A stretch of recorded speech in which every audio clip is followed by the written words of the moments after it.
All right, good morning, good afternoon, good evening. Welcome to Sheila Speaks, a podcast designed to empower, educate, uplift, impact, and inspire you in your life. And oh my God, we have a superstar with us today. She's laughing. We have my dear friend and colleague, Jean Lloyd. Now, I'm going to tell you just a little bit about Miss Jean, and then once you hear her, you know, the rest will be history. What she does, she works with businesses, communities, organizations. She's an expert in developing leaders, causing a transformation amongst our cultural transformation. And then there's so much more. She's right now, and we're going to talk a little bit about it.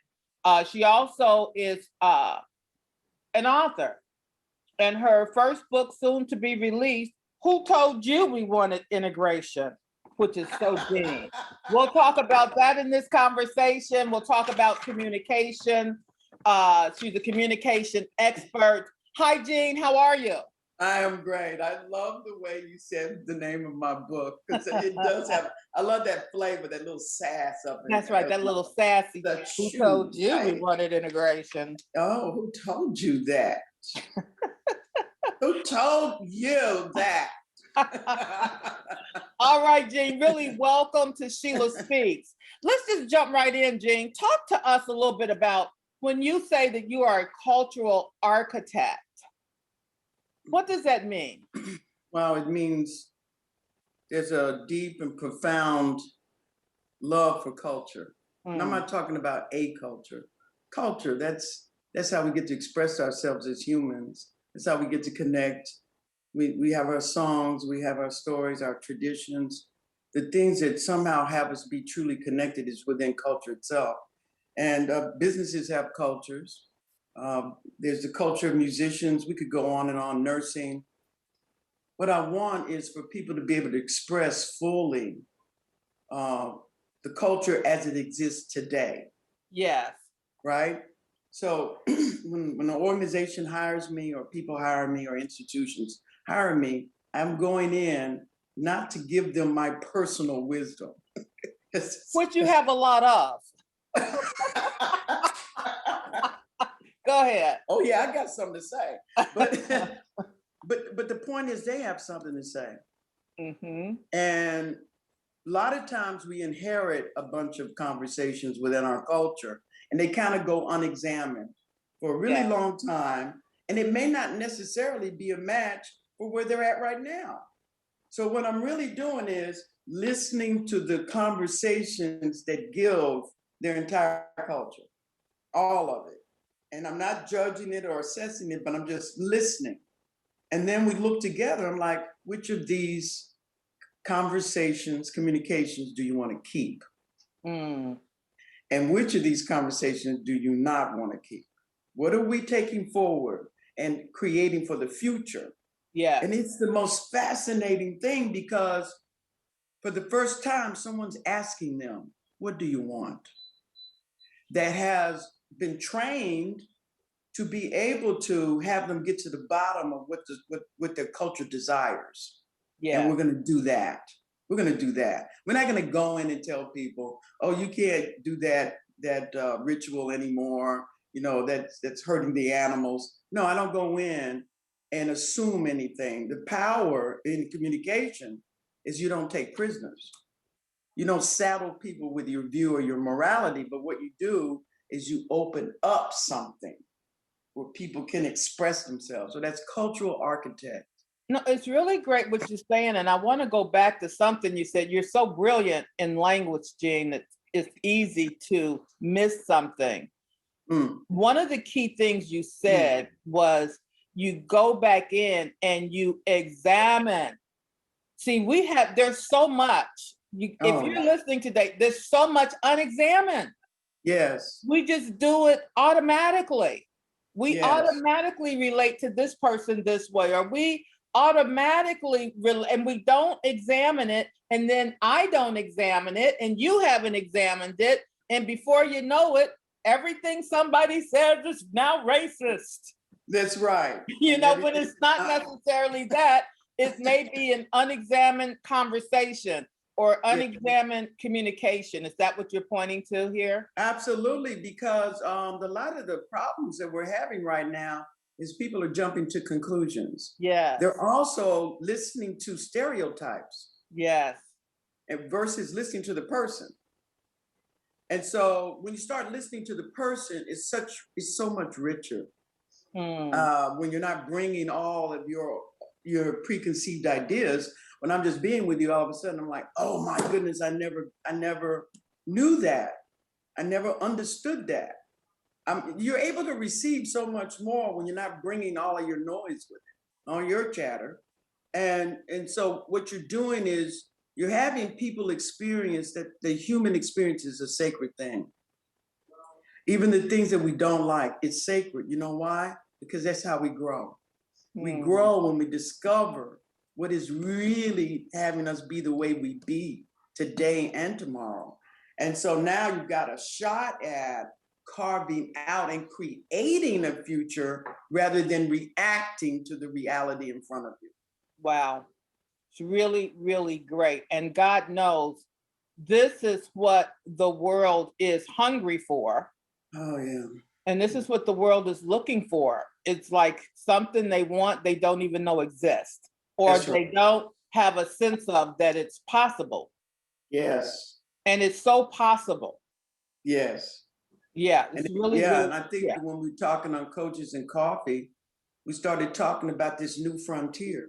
Hmm. And you know, we've got a chance here to create something truly extraordinary as humans, not as I'm different and you're different, so therefore we can't speak to one another.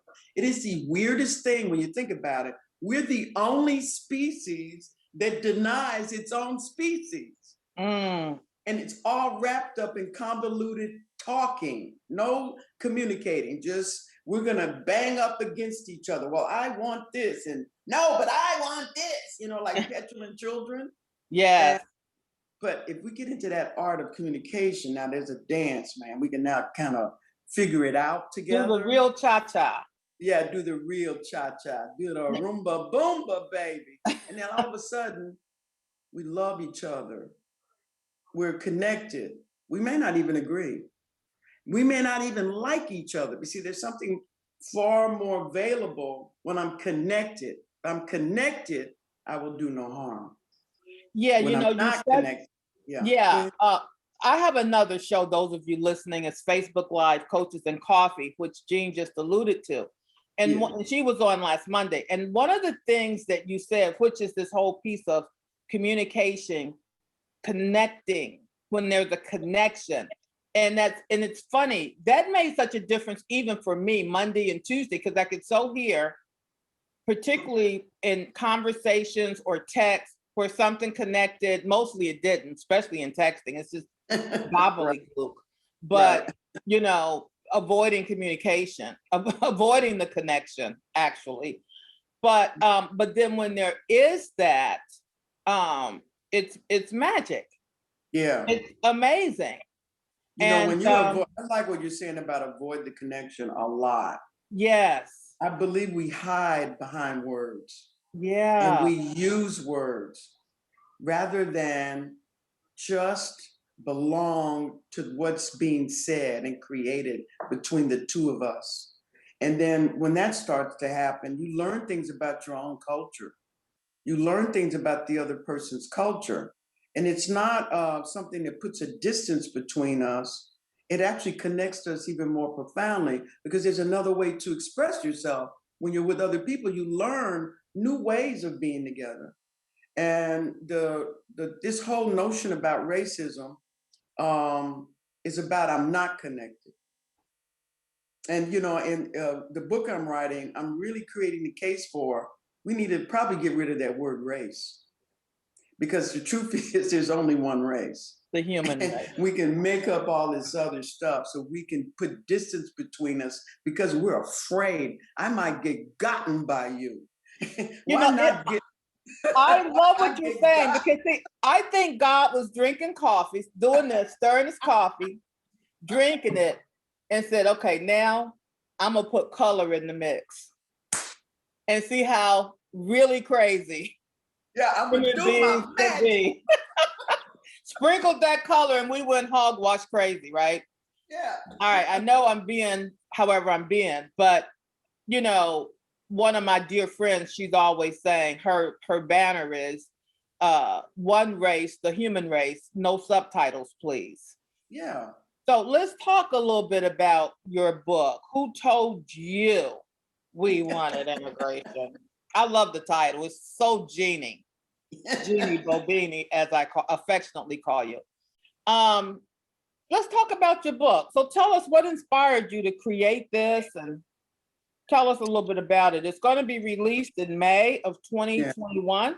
Yes. And for sure will be on the New York Times bestseller. I'll make sure of that. Oh, we would love to have that, child. Honey, please. You know, listen, it's about freedom. Mm. I got to tell you, freedom is such an elusive thing. The difficulty is it's our problem. We really have not been gotten by what it is to be truly free. Mm. And the book really starts to delve into why is it that we continue to have these conversations about being separate? Why are we not sharing a free, open, and sharing society where there really is an equal? I mean, really, I don't mean the phony equal. I mean the real equal, where there is truly an authentic opportunity to really be somebody.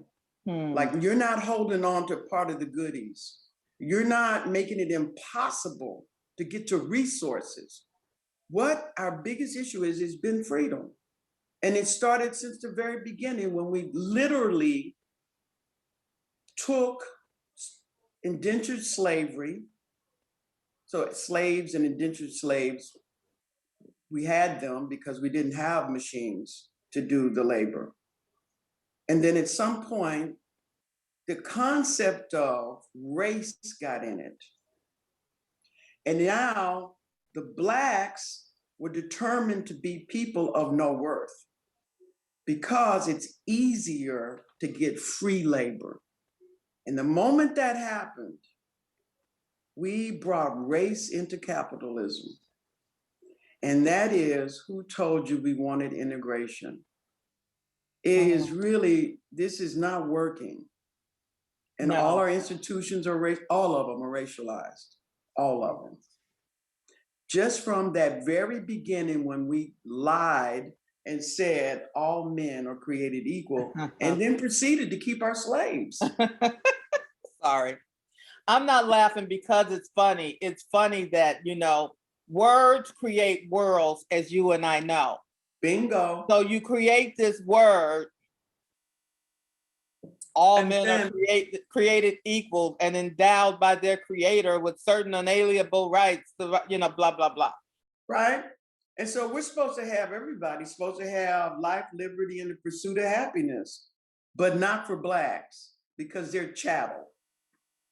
You know, they are, matter of fact, slaves were worth more than land.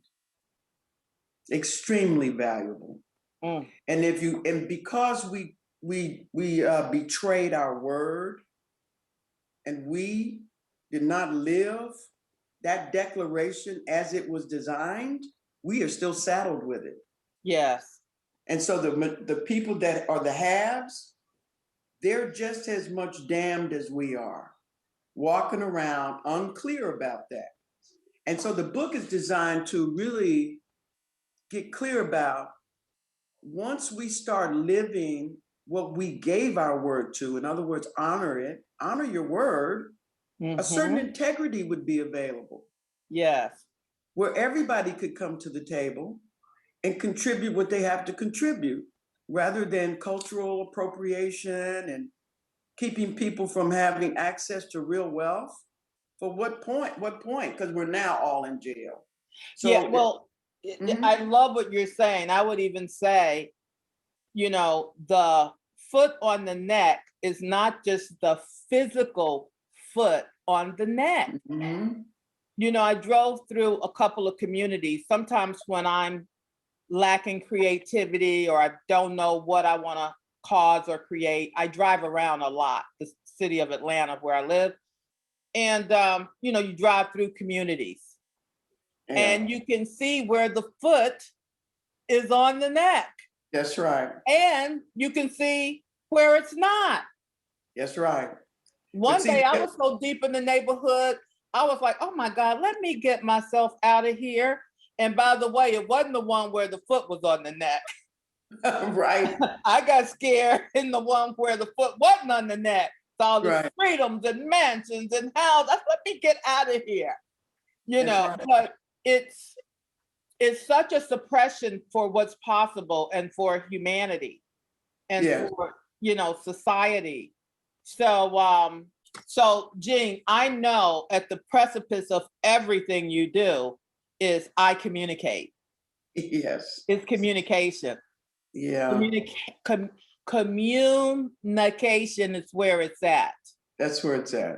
That's right. So talk to us about the whole context of communication in Huh. all of this. In the beginning, there was the word. All right. In the beginning, this world got spoken to existence. And if one has that kind of power, you can speak into existence something extremely powerful, and which everyone has access to a free world. Mm-hmm. And so to me, it started in Sunday school when I was growing up. All right. Oh Preach, yeah, girl. when my dad is elder in the Church of Christ. And he said, "Man, we're not going to baptize you until you understand what you're giving your word to." Mm. And we studied. We studied to show ourselves approved. First Timothy, right? And that's when I got something about being human, that words matter, that when I'm sloppy and inappropriate and just downright mean, that's the world I get to live in. Mm. And everyone around me is in that world because I'm that. And I took that training very seriously. And so by the time I went to college, my major was communication, theater, and psychology. So I had a lot going on there. I was hungry to try to determine, rather than turning this whole thing about race into something that could destroy my soul, Mm-hmm. I was going to take this conversation about race and turn it on its ear. And be able to take the fear out of it, because racism is all about fear, and be able to confront the fear and turn it into a real possibility. Because the fear is only about the unknown. Now, if I can get connected to you, I'm not going to be afraid because we're both human. And so the real answer is communication to me. It's where a person has the freedom to say, well, I don't understand your people and I don't like your people. And you can sit right there in that conversation and say, tell me more. What are you afraid of? And then as you start to open up the conversation, what you'll start to discover is none of this is necessary. We're wasting time on things that don't matter. Because I can't change my skin color. I can't change what I was born into. But I do have something to say about what comes out of my mouth. Yes. I'm going to think about things and how I'm going to work through things. This is not positive thinking. This is what I do for a living. I transform lives. This is not about we're going to do kumbaya. Oh yeah, we're going to roll up our sleeves. We're going to talk the daggum truth. We're going to come to terms with this today, this weekend. I love it. Yeah. So there's a heart in there. We got to get to that heart, and we got to sit down and start looking at which of these institutions needs to be retired, which of these institutions need to be upgraded, and which of these institutions do we need to keep? Yes. In the 21st century, yes, we are stuck in Reconstruction as far as I'm concerned. We're all still right. we're still in the Civil War. We have not even begun to tell the truth about how riches has corrupted us. And it has caused us to put this big chasm between us because we took race and we added that to capitalism. And it's still going on now. Yes, it is. As a matter of fact, it cannot even exist. It can not inside the context it is right now. It cannot exist without it. Yeah. And part of the fear that you pointed to over here, in my view, part of the fear is the unknown. But here's the booby prize. We don't know anyway. That's right. Who knew COVID was coming? Well, it's like, who knew? You don't know. You don't know. You don't know anyway. You don't know anyway. We walk around in the pretense like we know something. And the truth is, one of the greatest things that I love about living a transformed life is that you're embracing the unknown. Yeah. You're not running from it. You're wondering, okay, well, let's discover something here. So, when we're in these kind of formats and we're talking about the book or we're talking about transformation, that's one thing. But then there's the work that has to be done. And that's the part that keeps getting dropped out.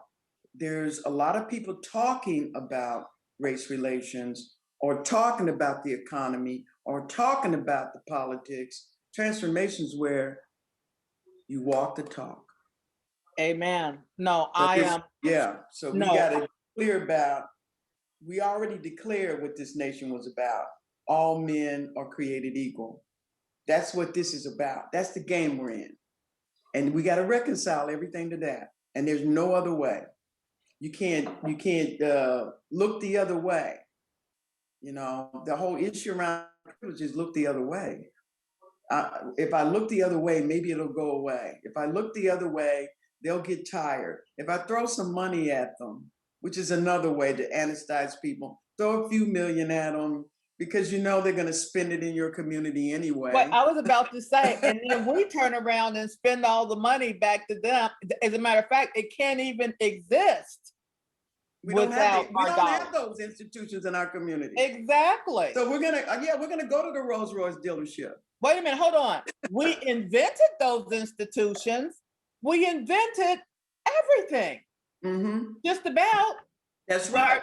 But our name is not Pillsbury, Kellogg, Post, Maxwell Coffee. It's time we started having Raheem and everybody else too. Yeah, it's because right. It's not. This is silly. It's just silly because you're not going to take it with you anyway. Hey, you know what? One of the chapters in my book.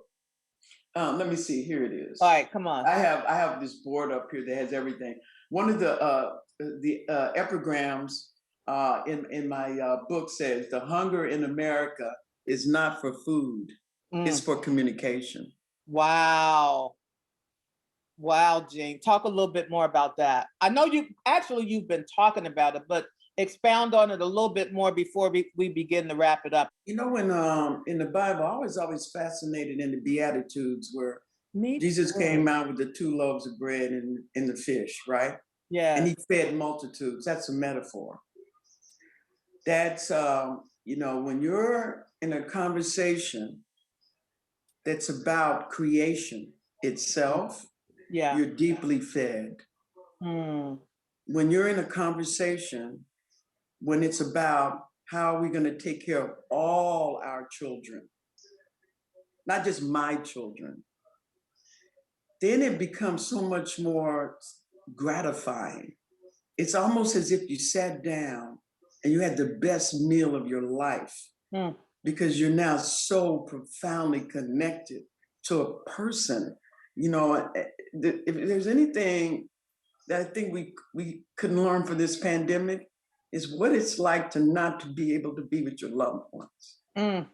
What it's like to not be able to touch one another, hold one another, and really do something that has us experience our humanity and the richness of it and all of the depth of it and the beauty of it and the profundity of it. Mm. This is why I'm glad we're at ground zero, because now we can get language and we can create a world that works for everybody.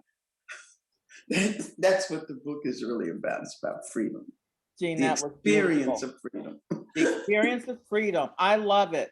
And Jean, that was just beautiful. And in closing for today, what do you want to leave our listeners with today? People who are listening to Sheila Speaks, people who are sharing this conversation.